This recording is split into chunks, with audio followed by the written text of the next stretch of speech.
오늘 함께 볼 말씀은 로마서 11장 1절에서 5절까지 말씀 우리 같이 보겠습니다. 로마서 11장 1절에서 5절까지 말씀. 그러므로 내가 말하노니 하나님이 자기 백성을 버리셨느냐? 그럴 수 없느니라. 나도 이스라엘이니요 아브라함의 씨에서 난 자요 베냐민 지파라. 하나님이 그 미리 하신 자기 백성을 버리지 아니하셨나니 너희가 성경이 엘리야를 가리켜 말한 것을 알지 못하느냐? 그가 이스라엘을 하나님께 고발하되 주여 그들이 주의 선지자들을 죽였으며 주의 제단들을 헐어버렸고 나만 남았는데 내 목숨도 쳤나이다 하니 그에게 하신 대답이 무엇이냐?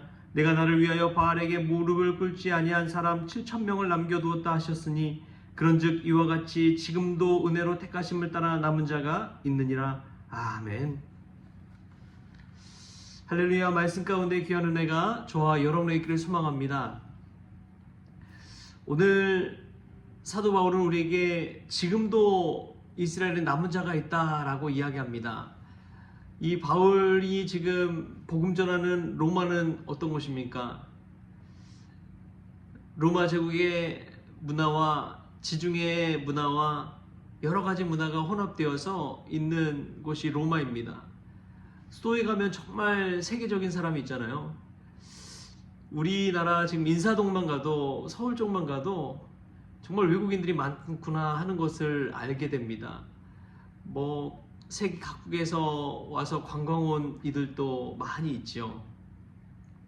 지난 토요일에 청와대를 방문을 했습니다. 우리 아이들과 함께 청와대를 당첨이 돼가지고 잠깐 가서 볼 기회가 있어서 봤는데 정말 외국인들 중국 분들, 일본 분들, 여러 나라 사람들 와서 관광을 하더라고요.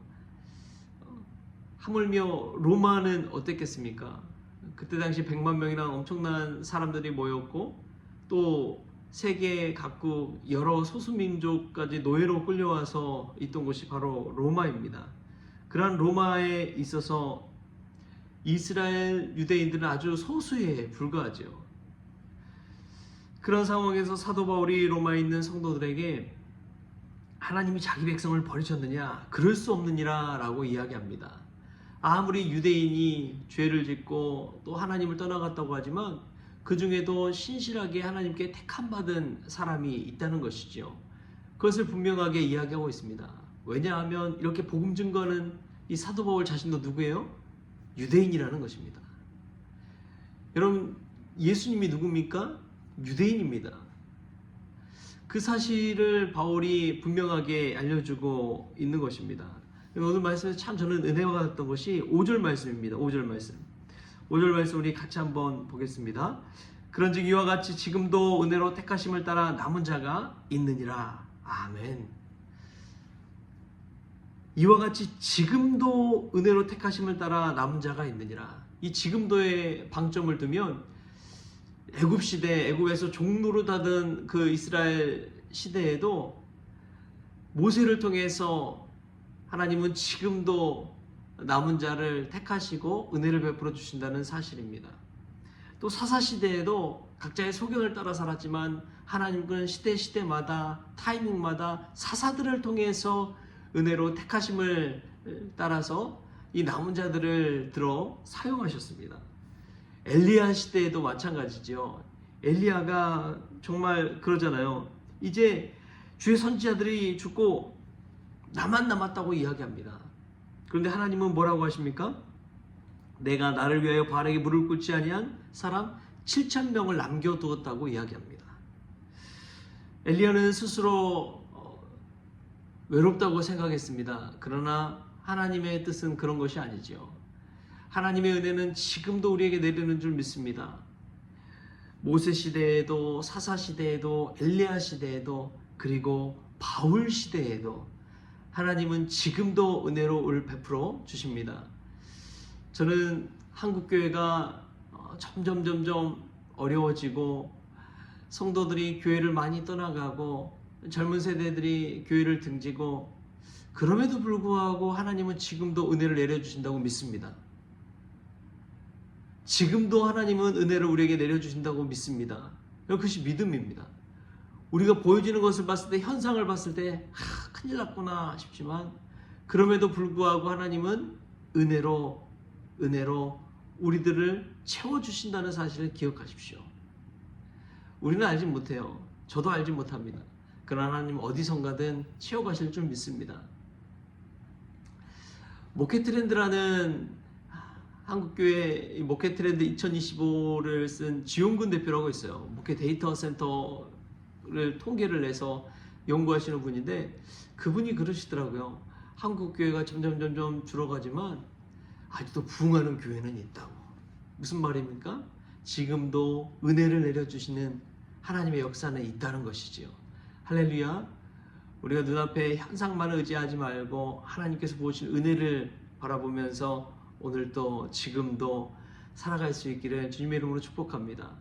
또 보면은 지금도 오늘은 택하심을 따라서 남은 자가 있느니라 라고 이야기합니다.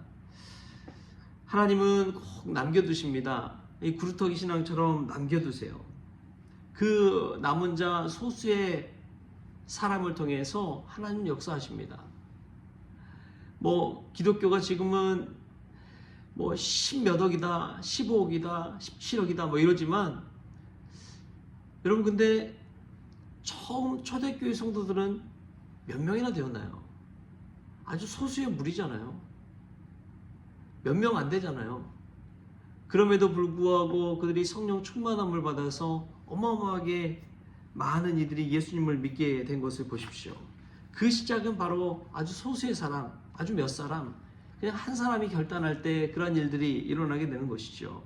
예수님 믿는 것도 마찬가지입니다. 남은 자 몇 사람을 통해서 믿음이 이어지는 거예요. 빌리 선데이, 미국의 유명한 부흥사죠.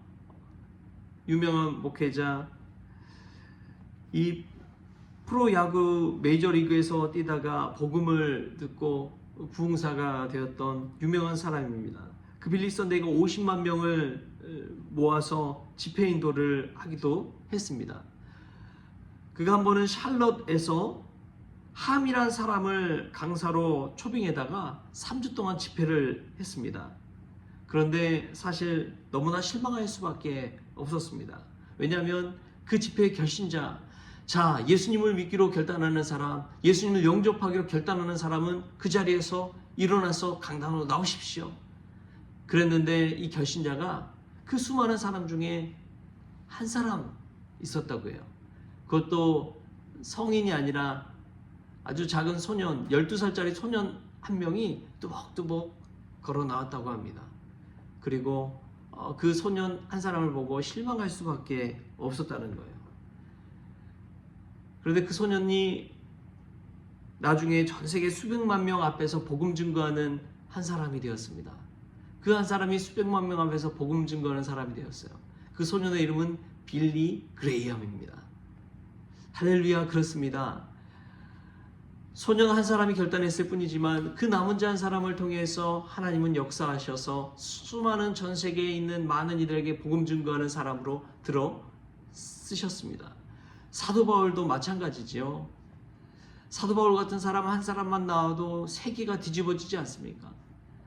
남은 자 사상이란 그런 것입니다. 물론 많은 이들이 이따 떠나가기도 하겠지만 그 중에 정말 신실한 믿음의 소유자, 진실한 믿음의 소유자가 한두 사람만 있어도 믿음 안에서 놀라운 하나님의 역사가 일어날 줄 믿습니다. 성경에 보면은 많은 사람들이 다 막 이름 적혀진 것 같지만 정말 들어 쓰임 받는 사람은 소수잖아요. 소수의 남은 자를 통해서 하나님은 역사하신다는 것이지요. 정말 그렇습니다. 우리 성원교회도 이 남은 자 사상, 은혜로 택하심을 남은 자가 되어서 하나님께 붙들어 쓰임 받는 종들이 다 되었으면 좋겠습니다. 가정 안에서 다 예수님 믿으면 좋겠죠. 그러나 정말 믿음 안에 세워져 있는 소수를 통해서 하나님이 역사하신다는 사실을 기억하십시오. 저는 그래서 우리 가정에서 참 축복받았구나 라는 생각이 들어요. 우리 집안에서 목회자가 되어서, 목회자는 저 하나뿐이잖아요. 그래서 부모님도 인도하고 또 형제들에게도 복음 증거하고 그러면서 하나님 섬기면서 저를 통해서 예수님의 이 복음의 역사가 우리 집안에 흘러갈 수 있다는 것 자체가 얼마나 큰 축복인지요. 저와 여러분이 그러한 축복을 누렸으면 좋겠습니다. 여러분의 가정에서 또 우리 교회가 이 지역사회 안에서 이 남은 자 사상을 가지고 은혜로 택하심을 받아서 지금도 은혜를 나눌 수 있는 믿음의 사람이 될 수 있다면 엘리야처럼, 다윗처럼, 모세처럼, 바울처럼 하나님 앞에 쓰임받게 될 줄 믿습니다. 그러면 뒤집어지는 거예요. 가정이 뒤집어지고 교회가 뒤집어지고 이 지역사회가 뒤집어지고 한국이 뒤집어질 줄 믿습니다. 그러한 은혜가 오늘 지금도 은혜 내려주신 하나님 배웠고 또 하나님이 택하신 남은 자로서 자부심을 가지고 오늘 또 기쁨 가운데 신앙생활할 수 있길 바랍니다. 이 대림절 기간 주님의 오심을 기대하면서 그러한 기쁨의 사역, 남은 자로서의 택하심을 입은 자의 사명을 감당할 수 있는 우리 성원교회 성도들 될 수 있기를 주신 예수님의 이름으로 축원합니다. 기도하겠습니다. 주신 하나님 감사합니다. 엘리야처럼 또 바알에 무릎 꿇지 않는 7,000명처럼 저희들도 하나님의 은혜로 택하심을 받은 자로서 붙들어 쓰임받기를 원합니다. 주님, 한 소년이 결심했지만 그 소년이 전 세계 수백만 명에게 복음 증거하는 빌리 그레이엄 목사님이 된 것처럼 우리도 아버지 남은 자들의 소수일 뿐이라도 하나님의 손에 붙들려서 쓰임받기만 한다면 지금도 하나님은 은혜를 부어주실 줄 믿습니다. 아버지 하나님께서 역사해 주셔서 오늘 이 말씀을 듣는 이들의 마음 심령 가운데 복음의 열정, 영혼구령의 열정을 주셔서 하나님의 역사에 동참하고 쓰임받는 종들, 남은 자들 다 되어지게 하여 주옵소서. 감사하며 예수님의 이름으로 기도하옵나이다. 아멘. 우리 주님이 가르치신 기도로 오늘 새벽 기도를 마치겠습니다. 하늘에 계신 우리 아버지여, 이름이 거룩히 여김을 받으시오며 나라가 임하시오며 뜻이 하늘에서 이루어진 것 같이 땅에서도 이루어지이다. 오늘 우리에게 일용할 양식을 주시옵고 우리가 우리에게 죄진 자를 사하여 준 것 같이 우리 죄를 사하여 주시옵고 우리를 시험에 들게 하지 마시옵고 다만 악에서 구하시옵소서. 나라와 권세와 영광이 아버지께 영원히 있사옵나이다. 아멘.